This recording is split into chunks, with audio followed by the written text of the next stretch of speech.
Estas últimas semanas, el miedo ha empezado a esparcirse en el mercado.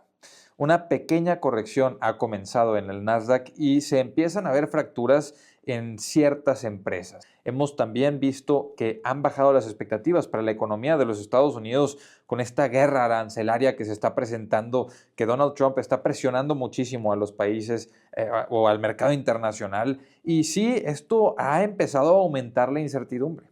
Y si algo es cierto, es que el mercado constantemente está en un estado de incertidumbre.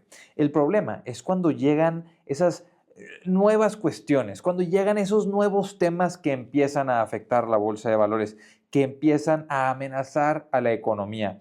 Y en este caso ha comenzado una nueva incertidumbre, un nuevo tema por el cual preocuparse. Anteriormente podemos haber visto incertidumbre por recesión, incertidumbre por lo que sucedió en el 2020, incertidumbre por conflictos geopolíticos. Entonces, el mercado constantemente está bombardeado con nuevos temas por los cuales no se sabe qué es lo que vaya a suceder. Pero ese es el mercado. La cuestión no es si hay incertidumbre o no la hay. La cuestión es que el mercado la descuente correctamente, que el mercado descuente correctamente cómo es que esto va a afectar al futuro. Y es por eso que vemos mucha volatilidad. Pero una vez que el mercado podríamos decir, acostumbra a un nuevo conflicto que está frente a nosotros, entonces la volatilidad disminuye. Podemos hablar acerca de lo que sucedía con Rusia y Ucrania. Cuando comenzaba el conflicto, la volatilidad en los mercados subía, pero una vez que se empieza a aclarar el panorama, que se empieza a entender y el mercado empieza a descontar correctamente cómo es que esto puede afectar el futuro de la economía, bueno, entonces la bolsa continúa con su rumbo. Una recesión también puede ser algo que asuste muchísimo, pero normalmente, para antes de que termine la recesión, el mercado ya se comienza a recuperar. Es por eso que el tema realmente no es si nos encontramos en una época con mucha incertidumbre o no, ya que siempre hay incertidumbre. El tema es qué es lo que está sucediendo con las empresas específicas, qué está pasando en la bolsa y cómo podemos reaccionar a eso.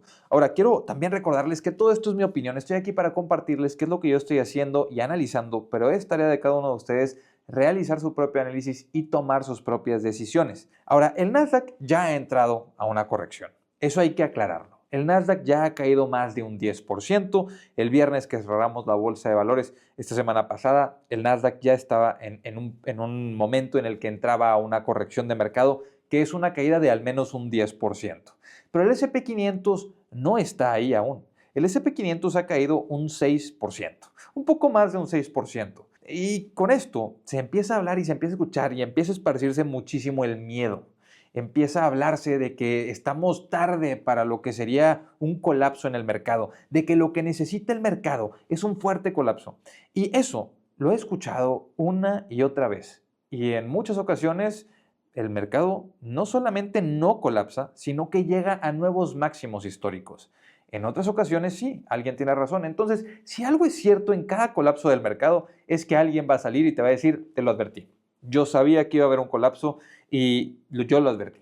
Esto podríamos hablarlo de Michael Burry. Michael Burry en 2021 y 2022 mencionaba que el mercado estaba muy mal. En 2022, cuando empezó la recuperación del mercado, Michael Burry publicó un tweet que decía sell, que vendan todo. Después de eso ya sabemos lo que pasó, un año de rendimiento de más del 26%, otro año de rendimiento seguido de ese de más del 20% otra vez. Y entonces ese sell no fue acertado. Claro, de vez en cuando va a tener razón, pero normalmente hay que voltear a ver qué es lo que está sucediendo con las compañías. Ahora, ¿qué ha pasado? Meta ha pasado de estar en los $736 a los $600 aproximadamente, que es una caída de más de un 15%. Pero en un año lleva más de 24% de rendimiento. Sí, en el último año tuvo más de 24% de rendimiento, aún y cuando las acciones ya colapsaron de 736 a los $600. Más de 15% de caída y continúa habiendo tenido en un año un rendimiento de más de 26%. Amazon, las acciones cayeron de $242 a los $200. Y también quiero aclarar que para mí es una de las empresas más atractivas a esta evaluación. No esperaba ver a Amazon pronto debajo de los $200. Y el viernes, por un momento, las acciones estuvieron debajo de los $200. Un punto muy interesante para mí para poder agregar más a la posición que yo ya tengo en mi portafolio. Ahora, el colapso de Amazon es de aproximadamente un 17%, pero en un año ha dado más de un 15% de rendimiento. Tesla, que es la empresa que desde que Elon Musk empezó a trabajar con Donald Trump, las acciones han colapsado y han colapsado muy fuertemente. Tan fuerte que han caído más de 45%. Han pasado de los $479, máximos históricos para la compañía, a los $263. Un camino sin rumbo los últimos 4 años para la compañía de Tesla. Ahora, si volteamos a ver y si tú invertiste hace un año en Tesla, aún y después de esta caída del 45%, tendrías un rendimiento de un 49%. Y si me lo preguntas a mí, un rendimiento de un 49% es algo increíble para lograr en un año. Entonces Tesla, aunque haya tenido este colapso, ha tenido un gran año. Por otra parte, el miedo es muy contagioso y es mucho más contagioso que el optimismo, con lo cual quisiera recordarles algo. El miedo, además de ser contagioso, puede ser muy repentino y el optimismo tarda en desarrollarse. Un colapso de mercado puede darse con 5 días malos. 5 días malos son suficientes para tumbar al mercado fuertemente, para llevar al mercado a caer más de un 10% en solo 5 días malos. Las recuperaciones suelen ser un poco más lentas y no todo el tiempo el mercado está buscando con qué ser optimista, ya que un colapso lo pueden fundamentar con cualquier miedo e irracionalidad, pero que el mercado continúe subiendo es más difícil que los inversionistas se fundamenten en seguir invirtiendo en máximos históricos, que claro que ha sucedido y ha sucedido muchas veces. Por eso ha habido burbujas, por eso la burbuja del 2000, porque buscaban cualquier razón para poder invertir más dinero. Cuando a veces, cuando hay miedo, lo que se busca son razones para vender. Ahora, en el mercado pueden pasar muchas cosas. Se habla de que debemos un colapso de mercado. He escuchado a algunos youtubers mencionar que vamos tarde para este colapso de mercado. He leído algunos tweets en los que inversionistas que yo respeto bastante publican que el mercado se merece una caída. Y eso para mí es muy interesante, ya que el mercado no solamente es subir y bajar. Puede haber lateralidad, claro que puede haber subidas, claro que puede haber bajadas, pero además de lateralidad también puede haber rotaciones entre sectores. Y eso es algo muy importante que he estado viendo. Por ejemplo, las acciones de Apple han caído nada más un 9% y en un año llevan más de un 39% de rendimiento. Ahora, ¿qué es lo que me preocupa ahí? La evaluación de Apple es sumamente alta. Está cotizando más de 37 veces utilidades. Ojo ahí, 37 veces utilidades para una compañía que ya no ha estado creciendo realmente, que estos últimos años ha perdido su crecimiento. Costco cayó un 12%, una caída mínima, al igual que Apple, pero Costco, a diferencia de Apple, y bueno, ha tenido un rendimiento de un 20% el último año, pero a diferencia de Apple cotiza mucho más caro. Cotiza 55 veces utilidades después de haber caído 12%. Es una cotización demasiado alta. Y quiero aclarar aquí, Costco para mí es una de las mejores empresas de todo el mundo y en toda la historia. Sí, podrían creer que algunas de mis empresas favoritas son tecnológicas, y claro, sí hay algunas de ellas, pero Costco está en mi top 5, en mi top 3 de mejores empresas en la historia, definitivamente. Y no la tengo en mi portafolio.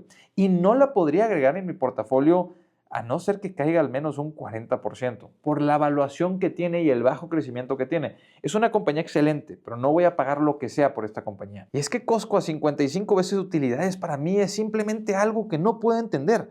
McDonald's es otro ejemplo. McDonald's está en máximos. De hecho, McDonald's el último año le ha dado un 9% de rendimiento y tiene un PER actual de 28. McDonald's, un restaurante que ya no crece, que no ha crecido los últimos años. Las utilidades por acción crecen muy despacio y tiene una evaluación de 28 veces utilidades. Cotiza más caro que Google, cotiza más caro que Meta, cotiza, bueno, podríamos decir que tiene expectativas similares para los próximos 2 años de evaluación que Amazon. Podríamos hablar de Walmart, que ha caído 13% sus acciones, pero el último año Walmart ha subido nada más y nada menos que 50%. Las acciones de Walmart han subido 50% en un año. Una compañía con bajo crecimiento, una compañía sumamente estable, que cotiza a 37 veces utilidades. ¿Cómo puede ser que cotice a 37 veces utilidades una compañía que, claro, muy estable y sumamente bien manejada, pero una compañía que ya no tiene crecimiento o que su crecimiento es simplemente muy limitado? Ahora, tenemos que mencionar lo de las correcciones de mercado, que con eso empezamos el video. Un 10% de caída en el mercado es algo completamente normal y eso es a lo que llamamos una corrección. No importa que algunos digan que el 5, que el 15, En realidad, una corrección se considera a partir de un colapso del 10%. Así es como históricamente se ha considerado una corrección de mercado. Y suceden una vez cada 1.2 años, o si lo ponemos en meses, aproximadamente cada 15 meses. Cada 15 meses vemos que el mercado, el S&P 500, baja aproximadamente un 10%. Puede ser más de un 10%. Ahora, esas correcciones de mercado, cada vez que hay una corrección de mercado, yo he escuchado, desde que tengo uso de razón, que va a empezar un bear market, que va a empezar un gran colapso, que esta vez es diferente. Cada vez que el mercado cae 10%, hay alarmas. Es que nos merecemos que el mercado caiga más. Es que es una double dip recession, como decían en el 2011. Es que esta vez es diferente, como decían en el 2018. Y constantemente escuchas eso. Cae 10% el mercado y debe de caer más. Tiene que caer más. Hace falta que caiga más. Las valuaciones están sumamente elevadas. ¿No están viendo que Google está cotizando aproximadamente 20 veces? Entonces, bueno, esas correcciones de mercado, una de cada 5 de ellas se convierten en un bear market. Sí, un mercado bajista, una de cada 5 correcciones de mercado. Lo que quiere decir que para que el mercado caiga 20%, que es algo que sucede aproximadamente cada 3.5 años, es algo que vemos únicamente una de cada 5 correcciones de mercado. Y bueno, las correcciones de mercado son muy diferentes a un mercado bajista. Una corrección de mercado en promedio suele tardarse aproximadamente 6 semanas en recuperarse. Si una caída del 10%, aproximadamente en promedio, después de 6 semanas suele haber una recuperación. Algo muy distinto a lo que sucede con los colapsos de mercado, con el bear market o con un mercado bajista, que tarda en promedio 9.6 meses en recuperarse. Sí, 9.6 meses en recuperarse a partir de que empieza a colapsar. Entonces es mucho más largo. Sí, podemos estar en el comienzo de un mercado bajista. Puede ser que el Nasdaq, que haya caído 10%, va a caer 20%. Puede ser que el S&P 500, que ya cayó 6%, pueda llegar a ese 20%. Y puede ser que la recuperación tarde. Pero aquí quiero hablar acerca de lo que está sucediendo y de lo que estamos viendo. El mercado sí está en un punto con una evaluación algo elevada, pero la Fed tiene a su disposición una ventaja que no tenía en los últimos años. Tiene las tasas de interés elevadas. Las tasas de interés por encima del 4%, con lo cual, si el mercado llega a colapsar, ya no tienen que ir a cuidar por la inflación, porque no hay un problema inflacionario en estos momentos, sino que pueden ir a incentivar la economía. Por primera vez en los últimos años, la Fed tiene, podríamos decir, esta arma que puede utilizar a su favor. Si el mercado colapsa, la Fed puede ir a rescatar a los mercados, puede ir a incentivar las inversiones, puede ir a incentivar el movimiento del dinero en la economía, ayudando a que la recuperación suceda más rápido. Ahora, ¿qué hay que revisar? Las valuaciones, las deudas de las compañías en las que invertimos, la posición que la empresa tiene. Si va a empezar una recesión, como empieza a haber expectativas que pueda ser causada por los aranceles o tarifas, como llaman algunos, que Trump está imponiendo o que está empezando a imponer o que está negociando, si empieza esa recesión realmente hay que buscar la evaluación de las empresas, las deudas que tienen, de dónde traen sus productos y si tienen una posición para recomprar acciones, tienen una posición económica lo suficientemente fuerte como para comprar competidores porque, ojo, y esto lo hemos mencionado muchas veces y lo vamos a seguir mencionando porque es algo que hay que recordar.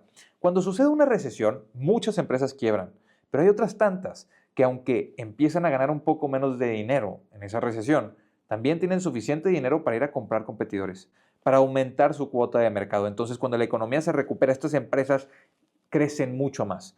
Mientras unas quiebran, estas empresas toman su lugar, o pueden adquirirlas, o recompran acciones, o mejoran su estructura financiera, ya que cuando bajan las tasas, si ellos no tienen mucha deuda y tienen un negocio estable, pueden ir a refinanciar sus deudas, pueden tener intereses mucho más bajos. Entonces, cuando empieza la recuperación, empiezas a ver que crecen muchísimo más rápido las utilidades de lo que anteriormente hacían, que sus márgenes mejoran. Y no es cualquier empresa, porque en una recesión muchas empresas se endeudan y se endeudan fuertemente, empezando en la recuperación a generar menos dólares de utilidad, lo cual afecta a la empresa.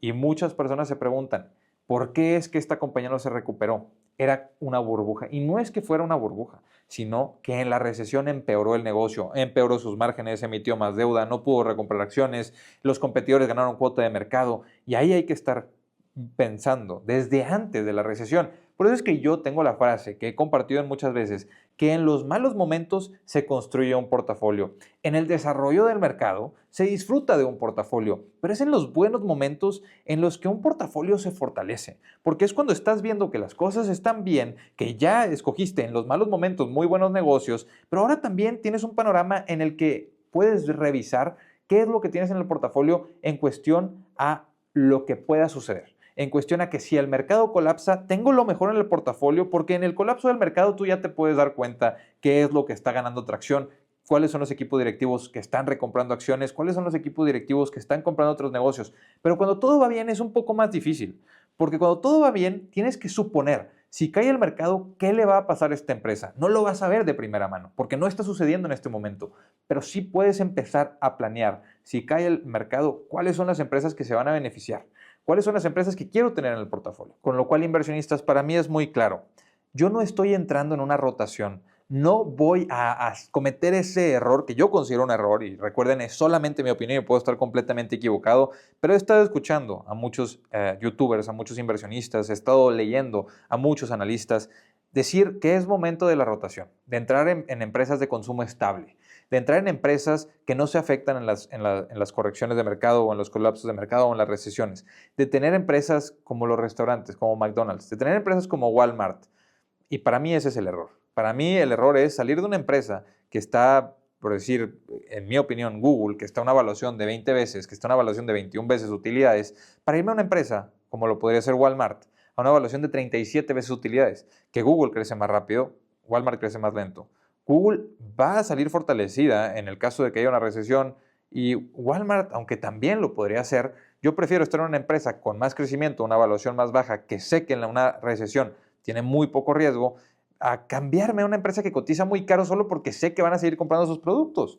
Es decir, no me voy a cambiar mis acciones para irme a comprar McDonald's, una empresa que crece más lento, que cotiza más caro y que aún, y si cayeran 40% de las acciones, para mí no sería la empresa más barata en el mercado. Para mí habría otras oportunidades. Prefiero en realidad crecer una posición de efectivo, si estoy preocupado de sostener un 10% del portafolio en efectivo, un 15% del portafolio en efectivo, para poder aprovechar oportunidades a ir a tener una rotación o tener mi capital invertido en empresas que cotizan muy caro sin crecimiento, solo porque creo que en una recesión van a seguir teniendo consumo. Entonces, inversionistas, sé que esto es una opinión muy distinta, sé que yo diversifico mucho menos que la mayoría de inversionistas y es mucho del estilo del que yo aprendí de Warren Buffett, de Charlie Munger, al igual que de superinversionistas como Munish Pabrai o de lo que mencionaba Lilu.